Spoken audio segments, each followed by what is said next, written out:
cultures qu'on va faire. On peut avoir les cultures pures ou cultures associées. Là, en fonction de cela, on va adapter un système de semis qui va être différent. Ok. Déjà, si on fait un système de culture pure, c'est-à-dire qu'on a du plantain 100%, on peut prendre 2 mètres sur 2. C'est-à-dire si on prend 2 mètres sur 2, on aura 2500 plants à l'intérieur. Si on prend 3 mètres sur 2, on aura 1111 pieds de plantain à l'intérieur. Si on prend 3 mètres sur 3, on a 1166. Ok. Donc, ici, les systèmes de semis qu'on peut avoir, on peut avoir les systèmes de semis en quinconce. On peut avoir les systèmes de semis en carré. Mais je vais conseiller le système de semis en quinconce. Et ça va aussi dépendre de vos conditions de production et le système que vous allez utiliser pour utiliser soit l'un soit l'autre. Le système de semis en quinconce est généralement le système le plus approprié. Donc c'est ce que nous allons matérialiser là tout à l'heure, le système de semis en quinconce. Donc j'ai prévu les différents jalons et autres pour matérialiser cela. Mais c'est un salaud, et pourquoi il m'appelle pour me dire ça? Donne-moi ton... 2 sur 2, ça donne combien à l'hectare? 2500. Et 3 fois 2. 1111. 3 fois 2. 3 fois 2, 1100. 3 fois 3, 1111. 3 fois 2, 1166. Voilà. Ok. Bon, voici. Vous allez voir, j'ai 3 différents jalons avec moi. Là, ce sont les jalons. On peut dire ça comme ça. C'est eux qui vont matérialiser le lieu où on va faire le semis. C'est eux qui vont matérialiser le lieu où on va faire le semis. Là, c'est 1,50 m de hauteur. Bon, généralement, je conseille 2 mètres. Mais là, bon, je vais faire 1,50 m de hauteur. Et là, ce sont les indicatifs de profondeur et de diamètre. Là, c'est 40 cm. Parce que là, on va faire 40 sur 40. C'est-à-dire 40 sur 3, 4 cm. C'est ça. Ici, c'est ma mesurette, si on peut dire ça comme ça. Mesurer les intervalles. Okay. Bon, là, sans toutefois tarder, on va se lancer. C'est un exercice qui menace énormément. Oui. C'est où tout se passe. C'est un exercice qui menace énormément. Mais généralement, pour faire le jalonnage, il y a le système qu'on appelle la triangulation centrale partagée. C'est-à-dire que vous pouvez faire ça à partir d'une ficelle, partir au centre du champ. Vous repérez le centre du champ. Une fois que vous avez assuré le centre du champ, c'est de là que tout part. Il faut être sûr effectivement que à tous les niveaux, c'est ordonné, c'est classé. Voilà, que les distances sont équivalentes. Parce que si vous prenez peut-être à l'entour ou en bordure, vous avez encore des niveaux. Vous avez 3 mètres, à un niveau vraiment, il n'y a plus moyen. Vous avez prévu 1111, mais vous trouvez que ça s'intègre pas 1111. Les semences sont là. Qu'est-ce que vous faites? On a fait le trou. Il faut refermer, il faut recommencer. Autre.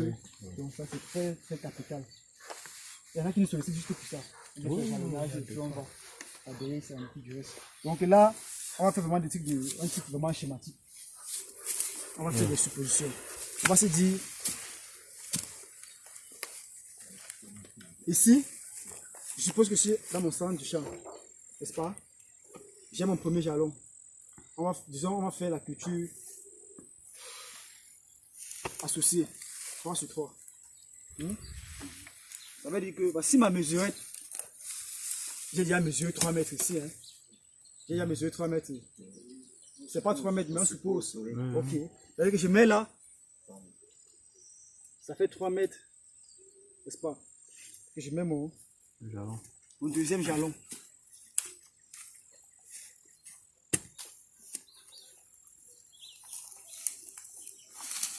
Je mets mon deuxième jalon. Mais maintenant, si on voulait faire le système de semis, non, pas en quinconce, carré, ça veut dire que juste, je vais venir là, je mets mon prochain plan, je vais juste mettre mon prochain plan. Et sauf que ce système, en fait, crée souvent trop une compétition et le phénomène de canopée entre les plans. Parce que, vous vous rendez compte que vous allez mettre le jeune en route tout petit, mais quand il va grandir, il va s'épanouir. La canopée, c'est quoi? C'est-à-dire que les feuilles qui se croisent. La surface foliaire. Voilà. La surface foliaire de toute l'exploitation, ça la canopée. Ça réduit, ça limite l'intensité solaire qui va entrer en champ. Par conséquent, ça va influencer aussi sur la qualité du rendement et la production.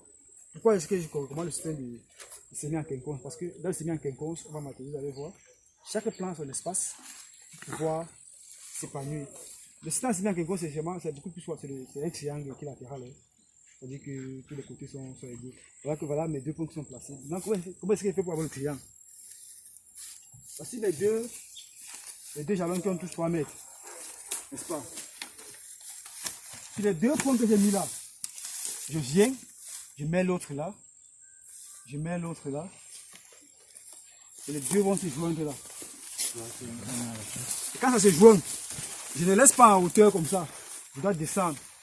Parce que si vous laissez en hauteur, vous allez vous tromper. Ça c'est sûr. Hein? Là nous sommes là, non? Si vous voulez un matériel, s'il met le jalon là, tu vois un peu, ça va pas être là. Mais plus je vais descendre, plus ça va. On voit la distance exacte. Vous voyez?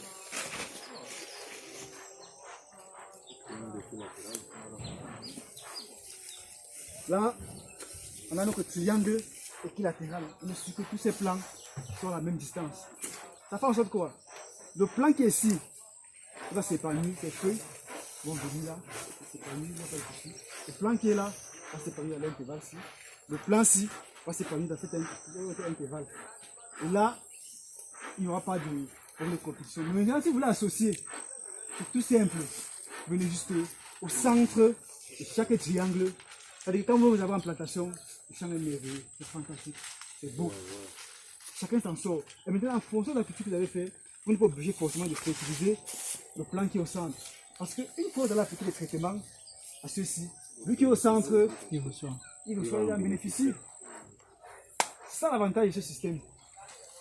En quinconce. Système en quinconce. Quinconce. En quinconce. En quinconce. C'est ça le système de sémé en quinconce. Et c'est un système difficile, parce que souvent les ouvriers là, quand souvent les équipes ils ont raté tout. C'est pareil, ça veut dire que vous mettez un jalon, faites la même chose, vous partez. Je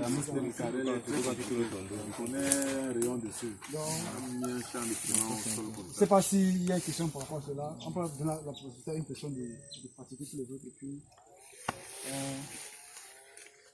on passe à il y a une question, c'est bon? C'est quoi? Bon, j'ai une question. Tel que vous parlez là, on suppose qu'il n'y a pas d'obstacle. Oui. Je vous parle de manière empirique. Des fois, vous allez voir une grosse souche. Et j'ai déjà mis les plans, peut-être il y a un alignement là. Comment on fait pour dévier? Non, il y a ce qu'on appelle la résonance. Là, vous raisonnez maintenant. C'est quand vous êtes sur le terrain, c'est pas tout ce que vous avez prévu que vous allez sur le terrain. Un jalon peut tomber là, mais arriver là, c'est pas possible. Il y a des souches. Vous raisonnez. Raisonnez maintenant, c'est quoi? Si je décale là, qu'est-ce que ça donne? Si je décale ici, là, vous faites appel à votre mind. C'est-à-dire que vous allez pouvoir cogiter à ce niveau-là. Ce qui est sur la meilleure résonance reste dans la ligne. Ouais. Vous voyez, non? Ça veut dire que les plantes doivent être alignées. Bon, la meilleure résonance, c'est que quoi? Voilà là où je dois mettre mon jalon. Si je trouve peut-être un gros tronc ici, ou bien une souche, bon, si je décale comme ça, je suis hors de la ligne. Le champ sera plus bien visible. Par contre, je dois rester dans la ligne. Je raisonne maintenant que je décale, je mets ici. Sachant que celui qui sera ici, va respecter la mesure. Ça va respecter parce que je ne peux plus décaler. Si je décale toute la ligne, ça va me suivre. Mais ce qui est sûr, c'est seulement cette distance-ci qui sera réduite. Mais les plans vont rester dans la ligne. Par contre, si je raisonne en décalant, ça ne va pas donner. Et si c'est en arrière? Même si c'est en arrière, c'est toujours dans la ligne. Que ce soit ici, je reste dans la ligne. Sachant que le plan qui va suivre, je le maintiens à sa position. Donc ça, il est très important d'avoir peut-être un chef d'information. Il faut avoir un expert. Il y a une marge aussi qu'on tolère. Oui, qu'on tolère, oui, toujours. C'est pas dire qu'il est très important d'avoir un chef d'information ou des ouvriers qui ont cette capacité-là. Qui maîtrisent. Parce que ils peuvent être butés à une situation, ils disent bon, ok, c'est bon. Non, ils peuvent raisonner. Vous anticipez même, c'est-à-dire que vous projetez la production de la plante. 10 mois après, vous voyez ça à votre tête. J'ai mis le plan ici, c'est-à-dire que 10 mois après, ça va, vous imaginez cela et puis vous revenez sur le terrain, vous améliorez en fonction de 10 ans après. Voilà. On peut laisser une margine d'un mètre. On va dire la résonance. La résonance n'est pas une distance. S'il te plaît, maintenant, pour moi, l'avantage, ça n'est pas non. Parce que quand tu fais ce système de semis en quinconce avec les gens là, Ça permet de, parce qu'il y a toujours les obstacles en forêt. Quand c'est une forêt, il y a toujours les obstacles. Toujours. Ah, parce qu'avant, les gens tendaient les ficelles. Tu vois, il y a même des gens qui tendent les ficelles plutôt en l'air. En l'air. Ah, ils tendent plutôt les ficelles. Donc, dès qu'il y a les bouts là, on tend les ficelles en l'air. Ah, maintenant, ils utilisent la résonance pour mieux matérialiser.